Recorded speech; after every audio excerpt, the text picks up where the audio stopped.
Hi, I'm Diego Lopez. I'm a black belt in Brazilian Jiu-Jitsu here at Williamsburg MMA in Brooklyn, New York, where I am an instructor. It's the new year. It's 2020. It's January 2nd, I think.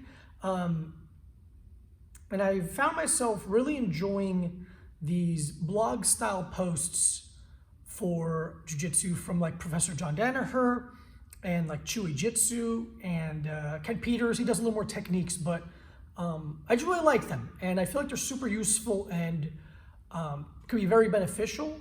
So what I want to do is put out a weekly concept, ideas, theory style jiu-jitsu post, as if I had to teach myself jiu-jitsu again. Things to kind of keep in mind, simple ideas that I think have helped me gain information and get better over time. I'll probably do very few technique stuff. If people have questions, for sure I'll answer them. But I think where I kind of shine as an instructor is with ideas, not necessarily left arm here, right shoulder here, pull, things like that.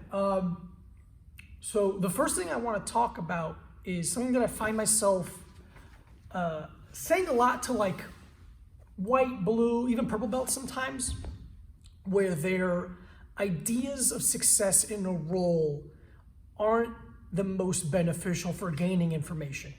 And the thing I say to them the most often is avoiding death does not equate to living. So often I see people roll and their main goal is to tap or not to get tapped, where I think you can gain a lot more information if your goal is to ask questions with your body.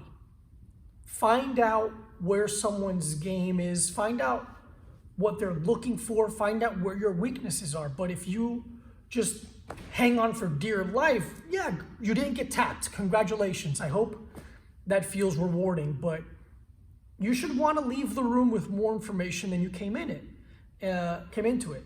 And I just find that people, when you try to protect yourself too much, it can kind of just halter your growth and kind of slow down your ability to gain new ideas, new thoughts. So if I were to teach myself jiu-jitsu again, it'd be the thing where when you roll with someone, keep in mind their rank, and when you do things that you feel like you are a technique that you're good at or a technique that's worked for you, see how that rank will problem solve that idea. So if let's say a white belt gets your back and you're a white belt, see how they deal with your rear naked choke defense. And then when you go with a blue belt, see how they deal with your home alone, with your 2-on-1. How do they deal with it? How does a purple belt deal with it? How does a brown? How does a black? All that information about what works and what doesn't is things you should be taking in and applying to either when you have someone else's back or a new person has your back again. So that way you just keep kind of taking in ideas and going, okay, this works for me and this doesn't. But the feeling of going into a role and just being like, I'm not going to get tapped, I think is not the most useful. I feel like jiu-jitsu takes a long time to be good at because certain lessons have to kind of present themselves over and over again until you actually see them. So I think if you just put a little more effort in paying attention, you can save yourself quite a bit of time. I think about roles that I've had in the past. It's like I just wasted a lot of time trying not to get got.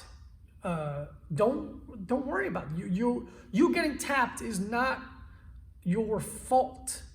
If someone can tap you, they're better than you are. So what do you care? You should be more concerned about being tapped in a tempo or a cadence or a tension amount that you can remember how that happened and learn from it. But if you get tapped and you're flustered and freaking out and you can't remember what happened, that's the failure on your part. If someone taps you, whatever, they helped you. They just showed you a weakness in your hole, a hole in your game or a weakness in your game. Now it's up to you to patch it. But if you're freaking out and you can't patch that hole, then that's a problem. So yeah, avoiding death does not equate to living. Avoiding death does not equate to living. Try things, expose yourself. Have fun. I hope this helps. Again, I want to do it weekly. If you have any questions, feel free to DM or email. But I don't have a name for it yet. We'll see. I want to keep it pretty short. But again, this is the first one. I'm sure it'll change over time, and hopefully I keep doing them. But stay on the mats. Have fun.